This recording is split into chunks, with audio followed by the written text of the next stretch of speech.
So what have I been up to this winter? I've been fixing literally everything. So I'll kind of show you what I fixed this winter. I haven't really made any videos because I've been stupid busy fixing, stuff. So I guess we'll start with the 4960. If I can remember everything I did on everything. Number 4 SCV would just puke oil out when you had the hoses in and you run the lever. The O-rings were just completely junk here, which it looks like I should add some to this one too. But that's not bad. This one was literally just a stream of oil. Did that. This steering was stupid loose. The spindle bolt right there was loose. I don't know why. I tightened the hell out of that one. And it seemed to tighten up a lot, actually. What else did I do? I dynoed it at 241 horsepower, which is about right what we thought. The cork gasket on this valve cover was leaking a little bit, so I tightened all the bolts up. I guess that's a common thing with those cork gaskets. The rear injector leaked fuel, like in the seam. It would leak fuel and then dump it down the block. So I put a new rear injector in.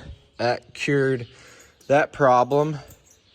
The air conditioner didn't work and the system was empty, which it is again now, but first up, our problem right here, this back coupler, the O-ring was blown and leaking. This was all oily residue in here. That's kind of how I figured that. But now it's leaked out, and this wasn't like this before. We got all the oily residue here. So I think this Schrader valve is leaking, and that's why it leaked out. I'll just replace both while I'm at it. And then I gotta fill it again. And everybody knows R134A is just so cheap, so whatever. I think that was about everything I did on here. I waxed it. Of course it's dirty again now, but yeah. That's that tractor. The baler, I checked that over.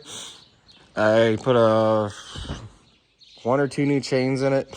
There's a couple belt splices need fixed, a couple belt guides that needed done. Put this bar in here to weigh down this compression rack for corn stalks because we've had issues feeding, and that's supposed to be the key. They sell a corn stalk compression rack, which is just this bar. I think it's completely solid, or almost. It's way heavier at least. But the key, or the trick, is if you can find an old shaft and just zip tie, big heavy zip ties and hose clamp it on so it doesn't fall off. Like, that's not gonna go anywhere. And that weighs that down enough to keep them corn stalks from bunching up. They bunch up right here, and then you're screwed. So I had the spring pressure off for that, and it helped from plugging one way, but then it started plugging a different way.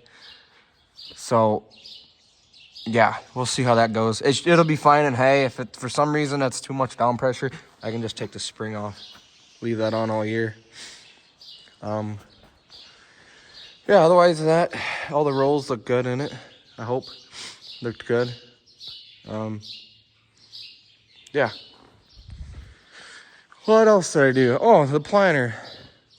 So I did quite a bit to that. This planter we got last year was the first season, and these Yetter poly twisters or Copperhead Furrow Cruises, whichever one, they recommend a gap from closest point to closest point for like your flatland straight rows, but then they recommend it a little wider for your contour hilly ground.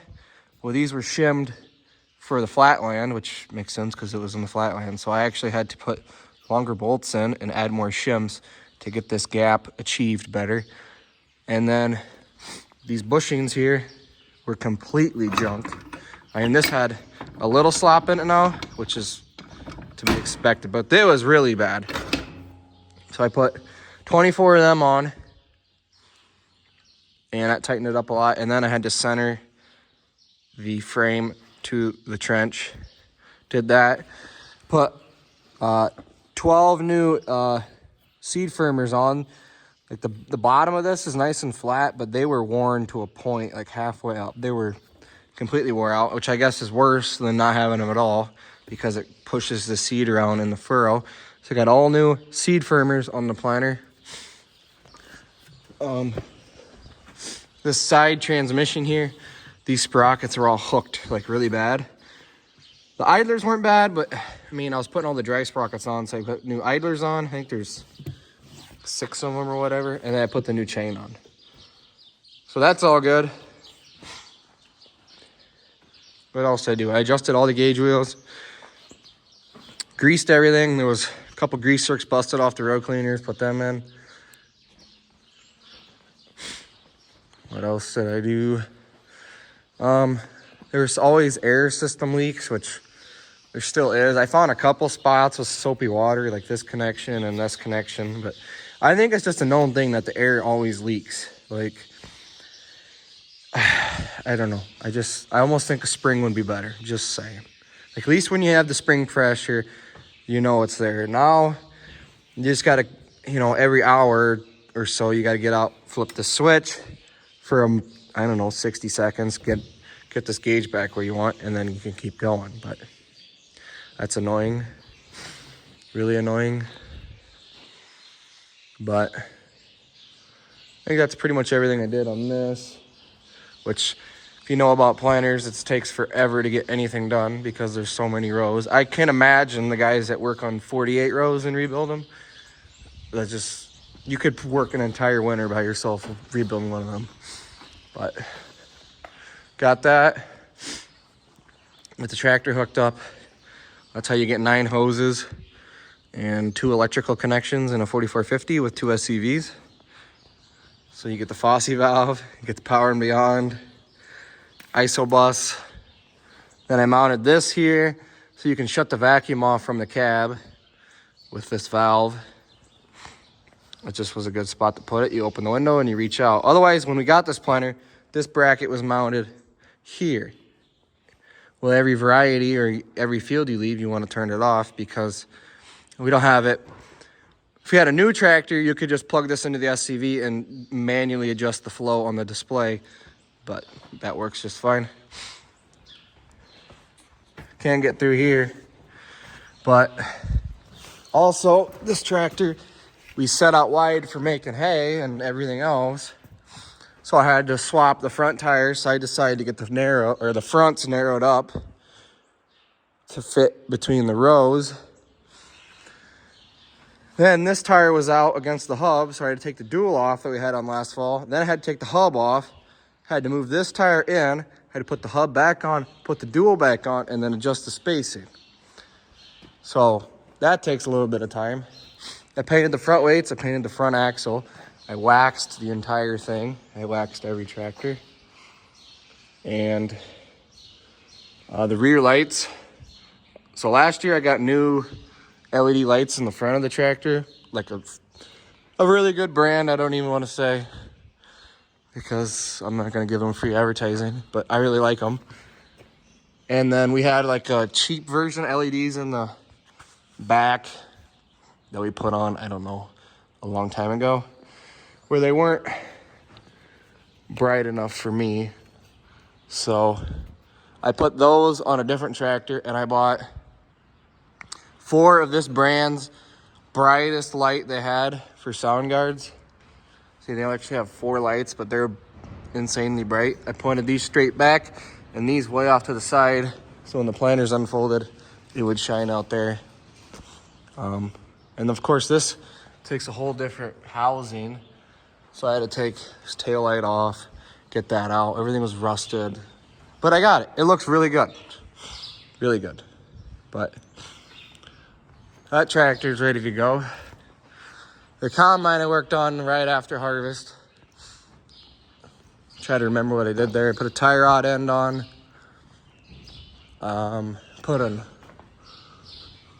No, I didn't put that auger on last fall. I did that last summer. Honestly, I'm trying to remember even what I did to this thing. It was a few things. I had these oil lines, a couple of them leaking. I did the reel pump was loose, the bearings. I think I did few other things. I already got it set up for oats. I got the tailboard down. I got the combine actually like set to combine oats already. Changed fuel filters. Yeah, I got it ready to go. Couple chains. It's been a minute. Couple belts, I think. And some bearings here and there.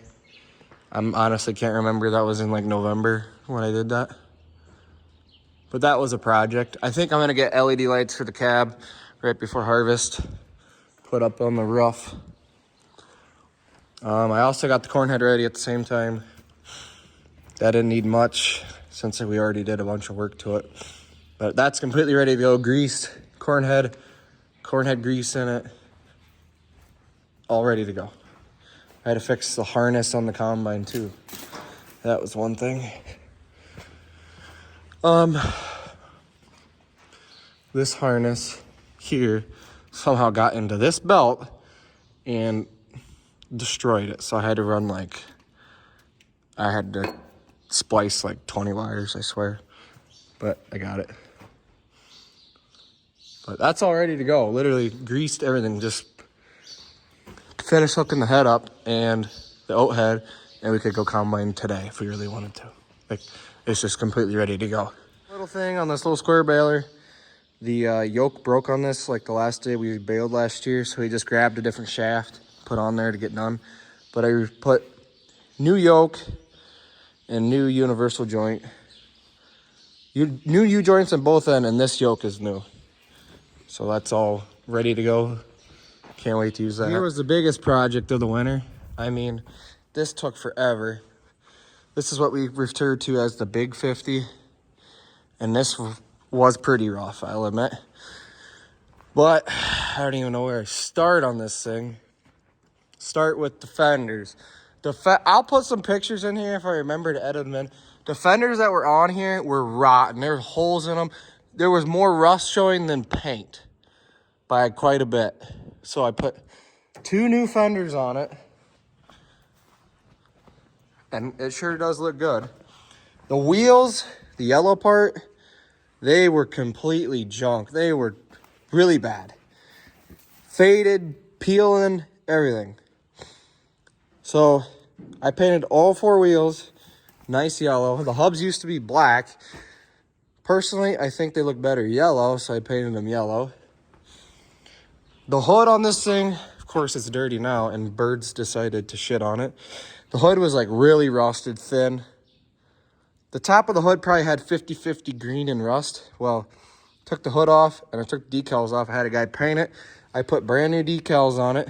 I painted the fuel cap, painted the exhaust pipe muffler paint, and I painted the air cleaner black. What else was there? Oh, the flasher unit that actually makes the lights flash was broke, so I had to take the dash apart and get to that. It just didn't work right.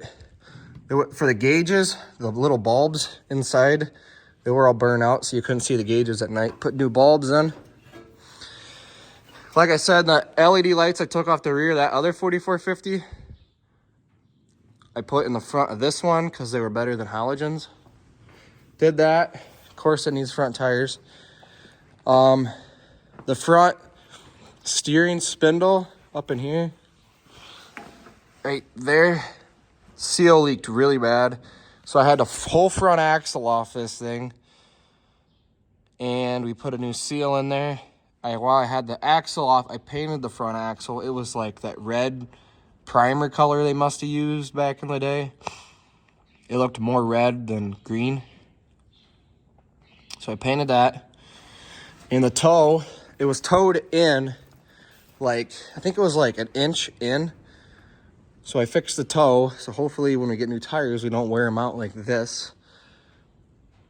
And put the new axle on, painted the front weights, painted the frame rails. I left the side screens, I'm not gonna paint those. Waxed it all. All that's, you know, like I'm not gonna wax the rough. I actually did paint that light bar bracket that was rusted. I should just take that off of there and get really good LEDs, but I'll leave it for now. And then what else leaked? Oh, back here, PTO seal leaked pretty bad. New PTO seal. Both SCVs leaked really bad when you're running hoses. So I took the couplers out. I put the 2 new packings or seals, you want to call it, in each barrel. And then I put all new O-rings down the holes. This one would still leak, so I put a whole new coupler in the right side of this one. And that seemed to fix it. But yeah, looks really good now. I mean, completely different tractor. Really is. But yeah, looks really good. Oh, there's one more thing. The front main on the engine leaked. So we got a new front main. I put a new front main in. And it seemed to stop. So that's good. Which is not the most fun of projects to do. But it does have a new front main. So this tractor leaked a lot. And now it don't really leak at all. And it looks a million times better. Is it perfect? No. But if it was like show quality, then you wouldn't even want to use it. But this is really presentable compared to what it was before. It was bad before. So I changed the front hub oil. I know that too. I checked them on all the tractors. But I did put new front bushings in the front axle. The pins were okay, but the bushings were a little loose. So I did put new bushings while I had that off. But it looks like a different machine for sure.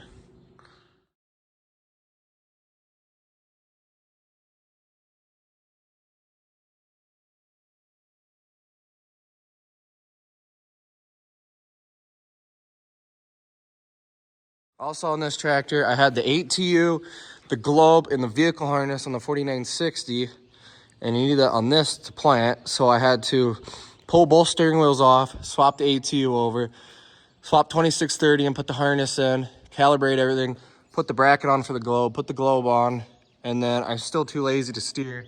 So we had the old Trimble system laying around yet, so I put the Trimble auto steer on there. So now, you know, I can like watch TikTok or whatever while I'm field cultivating. I'm just joking here, but maybe. But that's all swapped over too. Need that on here. So the last project that I remember doing is this 4440. Like that other tractor, the wheels were just, of course they're dirty because of the TMR tractor, but they were faded, peeling. They just looked terrible. The back weights were rusted. Painted all those. Got that nice. Now I want to get the hood repainted on this one yet. Just haven't got to it, and new decals. That will happen. Just hasn't yet. That really bothers me how that looks. Painted the frame wheel, painted the axle, painted the weights. PTO seal leaked on this one too. Did that. Oh, I should mention this. So that 4450, the one that is painted up nice, I forgot to say that, which I did the same thing on this one. When you had the hoses in and you shut the tractor off, or even when you're in the field, you would lose pressure fairly quick. So you have to bump the lever to pick the implement up. I put just the return valves. So there's 2 return valves in each SCV. Put new return valves in both the tractors. And you know what? It worked. So they hold pressure now. And it's a lot nicer. Like when you park for the day and your implement's in the air, it's nice when you come back the next morning and the implement's still in the air, not, you know, on the ground. Yeah, it's not that hard to pick it up or whatever, but it's just a lot nicer that way. So I did that on this tractor too. The linkage for this seat was broken off. Wait, right here, this rod was broke. Put that on.